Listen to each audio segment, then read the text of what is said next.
ओम नमो ओंकारेश्वर देवताय नमः. ओम नमः शिवाय. ओम नमः शिवाय. अवधूत चिंतन श्री गुरुदेव दत्त. मंडळी, आज सोमवार आणि वट सावित्री पौर्णिमा. हं? त्यानिमित्त माझ्या माता भगिनींना माझ्याकडून खूप खूप शुभेच्छा आणि आशीर्वाद. तर आपल्या नेहमीप्रमाणे प्रत्येक सोमवारी जी मंडळी आहे त्यांचे शिवाभिषेक वगैरे करून सर्वांसाठी मी आज प्रार्थना करतो की तुम्हाला चांगल्या प्रकारे आरोग्य लाभावं, तुम्ही सुखी समाधानी व्हावं आणि तुमचं जीवन आनंदमय व्हावं, अशी मी ओंकारेश्वर चरणी प्रार्थना करून आजच्या कार्यक्रमाला मी सुरुवात करतो. तर मंडळी, आज वटसावित्री पौर्णिमा. हं? माझ्या माता भगिनींनी आज पूजा केली असेल वडाची. हं? म्हणतात ना की 7 जन्मी पती मिळावा, अशी एक एक बोलण्याची पद्धत आहे. पण तसं नाही ते. हं? की हाच पती 7 जन्मी मिळावा असं एक सगळ्यांनाच माहित आहे, सगळेजण तेच बोलतात. हं? कारण आपण 7 फेरे मारलेत ना तिथे लग्न होताना. हं? तसं काही नसतं. आता ह्या जन्मामध्येच आहे. तोच ह्या जन्मामध्ये राहूनच आपल्याशी चांगला राहावा, आपल्याशी एकनिष्ठ राहावा. त्यानं बाहेर कुठं घोटाळा करू नये. माझ्यावर भरभरून प्रेम करावं, घरामध्ये लक्ष द्यावं, व्यसन करू नये आणि आपल्या संसारामध्ये चांगल्या प्रकारे लक्ष द्यावं, याकरता आपल्या वडोबाची पूजा करायची असते. हे एक आधुनिक काळानुसार सांगतो. आपण पुढचा नाही विचार करायचा, 7 जन्माचा. पुढे तुम्ही अ, अ, स्त्रीच होणार आहेत का? का पुरुष होणार आहेत का? किड्या मुंगीला जाणार आहेत? काय माहिती आपल्याला? हं? आपलं कर्म कसं आहे यावर आधारित आहे पुढचं. तेवढा विचार नाही करायचा. फक्त आता जे आहे आपल्याला, आता सध्या जे जीवन जगतोत, ते तुमचं वैवाहिक जीवन आहे. ते चांगल्या रीतीने सुखी समाधानाने आनंदाने जावं, याकरता आपल्याला वडोबाची पूजा करायची. हं? आणि आपल्या पतीला आयुष्य तर मागूया, चांगलं आरोग्य मागूया, काही अडचण नाहीये. पण त्याबरोबर आपल्या पतीनं आपल्याशी एकनिष्ठ राहावं, याकरता प्रार्थना करायची वडोबापाशी, त्याची पूजा करायची. हं? आणि आता बरेच जण पतीचं दर्शन घेतात आणि अशी पद्धत आहे आणि घ्यावं. कारण बऱ्याच स्त्रियांना एक घमेंड आहे. पतीचं दर्शन घ्यायची नाही ती. हं. आणि आरत-तुरत बोलण्याची, आरत-तुरत "होय रे" असं तसं बोलतात. मग ती वडोबाची पूजा करून ही काय उपयोग नाही. हो का? कसं असतं, आता त्या नवरोबाने नवऱ्यासारखं राहिलं तर बरं वाटतं. त्यांना बी येडवणे केल्यास बायका तरी काही कमी नाहीत. हं? त्या आधुनिक काळातल्या बाया आहेत. पूर्वीच्या नाहीत त्या. हं? नवरोबाने व्यवस्थित राहावं. आणि तुम्हाला बी माता भगिनीला सांगतो, की तुम्ही दर्शन घेतलं आणि नियमितपणे जरी दर्शन घेतलं तर खूप चांगलं आहे. त्याचा फायदा तुम्हाला होतो. हं? त्याच्या मनामध्ये एक प्रेम निर्माण होतं, आपुलकी निर्माण होते. आपण पतीचं दर्शन घेतल्यानंतर. हं? उठल्यानंतर स्नान केली, की आपल्या पतीचं दर्शन घेतलं तर काही लय मोठं पाप वगैरे काही होत नाही. पण उलटं पतीच्या मनामध्ये तुमच्याविषयी प्रेम भावना निर्माण होते. बघा प्रयोग करून. हं? प्रयोग करून तेवढी काय असं दर्शन घेणं कमीपणाचं नाहीये. बऱ्याच जणाला कमीपणा वाटतो दर्शन घेणं म्हणजे. पण दर्शन घेणं हे कमीपणाचं अजिबात वाटू द्यायचं नाही. कारण दर्शन घेतल्यानंतर ज्या वेळेस तुम्ही पायावर माथा टेकता, अशी मुंडी टेकता, हे जे कपाळ आहे, जे तुम्ही कुंकू लावता. आता कुंकू लावत नाही, टिकले बी लावतात, पण खाली लावतात इथे काही ते. ही त्याला शोपीस. पण खरी टिकली सुद्धा लावली तरी टिकलीच्या मुळे तरी दाब होत बसतो. आणि हे नेमकं महत्वाचं आहे, की इथं दाब बसल्यानंतर तुमचे जे विचलित मन आहे ते स्थिर होतं. सगळ्यात महत्वाचं ते. इथे दाब बसल्यामुळे तुमचं मन विचलित, आणि स्त्रिया ही कोमल मनाच्या असतात. त्याच्यामुळे छोट्या छोट्या जे गोष्टी असतात एकदम निव्वळ छोट्या, त्या गोष्टी सुद्धा त्या मनावर घेऊन विचार करतात. आणि हे मनावर विचार केल्यामुळे त्यांना एक मानसिक रुग्ण होऊ शकतात. मानसिक रोग होऊ शकतो. त्यासाठी इथे टिकलीच्या का निमित्तानं पण दाब देत जा. असं दाब देत जा, असंच करीत जा थोडंसं, आणि नंतर टिकली लावायचा, काही अडचण नाही. पण हा जो पॉइंट आहे ते शांत, मन शांत, मेंदू शांत होतो. आणि आता सांगायचं म्हणजे तुम्ही दर्शन घेता, जेव्हा पायावर डोकं ठेवता इथे दाब बसतो. ऐका, याच्यामागे शास्त्रीय कारण आहेत.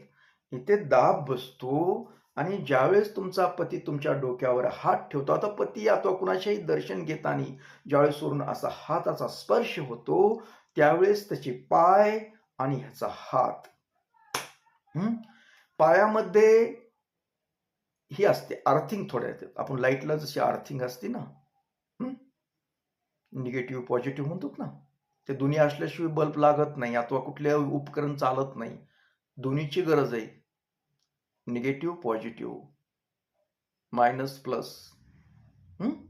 तसं पायामध्ये निगेटिव्ह ऊर्जा असते आणि हातामध्ये पॉझिटिव्ह. ज्या वेळेस तुमचा मेंदू त्याच्या म्हणजे डोकं त्याच्या पायावर असतात कुठल्याही व्यक्तीच्या, त्यावेळेस त्याचा हाताचा स्पर्श, पायाचा स्पर्श, ह्या दोन्ही गोष्टी झाल्यानंतर तुमच्या मेंदूमध्ये एक होकारात्मक अथवा त्या पतीनं जी भावना व्यक्त केली तुमच्याबद्दल, जी तुमच्या म्हणजे तुमच्या विषयी काय जी त्याला आपुलकी, प्रेम काय जी आहे, ते तुमच्या ह्याच्यामध्ये मेंदूमध्ये जातं, आणि तुम्हाला त्या आशीर्वादाने तुम्हाला बऱ्यापैकी तुम्हाला बरं वाटतं, तुमचं मन स्थिर होतं, तुम्हाला त्याचं प्रेम भेटतं, आणि तुमची होणारी जी चिडचिड आहे ती दूर होते. एवढा फरक पडू शकतो आणि एवढा फायदा त्याच्या मागे. तर ती साधी गोष्ट नाही. पतीचं दर्शन अथवा कुणाचं आपण वडीलधारी जी मंडळी असती त्यांचं दर्शन घेणं ही खूप चांगली गोष्ट आहे. आता आपल्या घरातील मुलांना सुद्धा आपण जर आई वडिलाचं दर्शन घ्यायला, आजी आजोबा असतील, मोठ्यांचं दर्शन घ्यायला शिकवा, नसेल घेत तर. त्यानं काय होतं, हे वडीलधारी मंडळीचा त्यांचा आशीर्वाद, त्यांची ऊर्जा, त्यांच्या मनामध्ये जो लेकराविषयी भावना अथवा जी दर्शन घेतं त्याच्याविषयी जी पॉझिटिव्ह विचार भावना जी असते त्याच्या मेंदूमध्ये जाते आणि त्याच्यामध्ये सुधारणा होते. एवढं महत्व आहे त्याचं. दर्शन घेणं म्हणजे काय तुम्हाला सोपी गोष्ट वाटली नाही, म्हणजे दर्शनाचा लाभ आहे आपल्याला, पण बऱ्याच जणांना कमीपणा वाटतो. आता मी दर्शन घेतात काही जण लोक चुक करतात नुसतं, ते नाही. पायावर डोकं टेकलंच पाहिजे, आणि त्या वरल्या जी आपलं आशीर्वाद देणाऱ्याचा हात वरी डोक्यावर आलाच पाहिजे, तर खरं दर्शन घेतलं असं होतं आणि त्याचं कामच होतं. तर आपल्याला सांगायचंय का, आज वट सावित्री पौर्णिमा आहे, तर तुम्ही तुमच्यामध्ये बदल करा. आपल्याला वाटतं ना आपल्या पतीनं चांगलं राहू, आपल्याला 7 जन्म नको पाहिजे, आपल्या 7 जन्माचा विचार पण करायचा नाही. आजच्या पुरता म्हणजे आता जे जन्म दिलाय आपल्याला, आता जे चाललंय तेच फक्त आनंदाचं, सुखाचं, समाधानाचं हो. जे आपलं वैवाहिक जीवन आहे, दोघांमध्ये जे कुरबुर चालली आहे ती बंद व्हावी, यासाठी वडोबाच्या चरणी प्रार्थना करा. आणि मी सुद्धा तुमच्यासाठी प्रार्थना करतो की तुम्हाला तुमचं जे वैवाहिक जीवन आहे ते सुखकर व्हावं यासाठी मी ओंकारेश्वर चरणी आज वटसावित्रीच्या पौर्णिमा निमित्त मी प्रार्थना करतो, तुमचं जीवन आनंदमय हो आणि तुम्हाचा दोघांचा संसार आनंदात सोळीत पार पडो, अशी प्रार्थना करतो. तर आज एवढंच आहे. एवढं काही विशेष सांगायचं नव्हतं मला. पण ही बरेच जण सात जन्म सात जन्म म्हणून बोंबलतात. फक्त ह्याच्यामध्ये काय आपण वर्षानुवर्ष जे आपल्यात तिरस्कार, कुणी कोणची पत्नी आपलं कुठं दूर गेलेले असते, कुणी दोघांमध्ये विदुष्ट आला, तर त्यानिमित्त तरी एकत्र यावे आणि त्यांचं जीवन सुखकर व्हावं, हा एक त्याच्या मागचा उद्देश आहे. नुसती वट सावित्री पौर्णिमा नुसतं वडाला पूजायचं, पूजून यायचं, नवऱ्यासंग भांडण करायचं. काही जण साडी चांगली नवे कपडे घालायला भेटत त्यासाठी सुद्धा करतात. मी नाव नाही क्षमा मागतो, तुमचे नाव नाही ठेवत. मग अरे बाबा, आजचं महत्व काय आहे? पतीविषयी प्रेम व्यक्त करणं हा त्यासाठी आजचा दिवस आहे.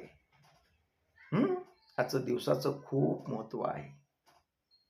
पूर्वीच्या लोकांनी जी कथा वगैरे काय लिहिल्या, ते फक्त आपलं जीवन सुखकर होण्यासाठी आपण कुठल्या मार्गाने जावं यासाठी त्यांनी हा प्रयत्न केलेला आहे. त्या मार्गाने आपण जात नाही, नुसती पूजा करतो, पण खरंच का आपल्या पतीबद्दल प्रेम व्यक्त करतो का, ही आपल्या स्वतःच्या मनाला विचारा. आणि तुम्ही आजपासून जर तुमच्यामध्ये बदल केला, नियमितपणे पती दर्शन घेतलं आणि रात्रीच्या वेळी तुम्ही झोपण्यापूर्वी पतीचे थोडेसे पाय दाबले ना, तुम्ही म्हणता काय महाराज काही सांगायलात, काही नाही हो सांगत, मी तुमच्या महत्वाच्या गोष्टी बोलत असतो. जर आपण संध्याकाळी झोपण्यावर पतीचे पाय दाबले, तुम्ही लक्ष्मी आहात घरातली. तुम्ही कधी चित्र पाहिलंय का विष्णुदेवाचं, लक्ष्मी कशी पाय चेपती म्हणून? तर तुम्ही पतीचे पाय चेपल्यानंतर, दाबल्यानंतर तुमचा स्पर्श, तुमच्या हाताचा स्पर्श तुमच्या पतीच्या चरणाला झाल्यानंतर लक्ष्मी धावा घेते, म्हणजे धनलक्ष्मी प्राप्त होते, तुमच्या घरामध्ये बरकता येते. लक्षात घ्या, तुम्हाला कुठलीही पैशाची चणचण भासत नाही, याचा अर्थ आहे. आपले पूर्वीचे लोक काही येडे नव्हते, काही कथा सांगायला, काही कथा लिहायला, याच्या मागे शास्त्रीय कारण आहे तशी. तर मी आज तुम्हाला एवढीच विनंती करतो की तुम्ही आजपासून बदला.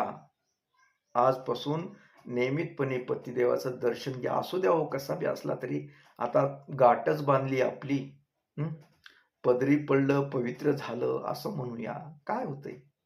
आणि त्यांना मोठ्या मनानं क्षमा करून त्यांचं दर्शन घ्या. बघा, तुमचा पती नक्कीच बदलेल आणि तुमच्याविषयी त्याला प्रेम निर्माण होईल, एवढी मी गॅरंटी देतो. ते मी 100%. बघा प्रयोग करून. तर असं मंडळी, याबरोबरच आजचा हा कार्यक्रम इथेच थांबूया आणि परत भेटणारच आहोत पुढील कार्यक्रमात. तोपर्यंत मंडळी, ओम नमः शिवाय, जय हिंद, जय भारत, सुखी राहा आणि समाधानी राहा.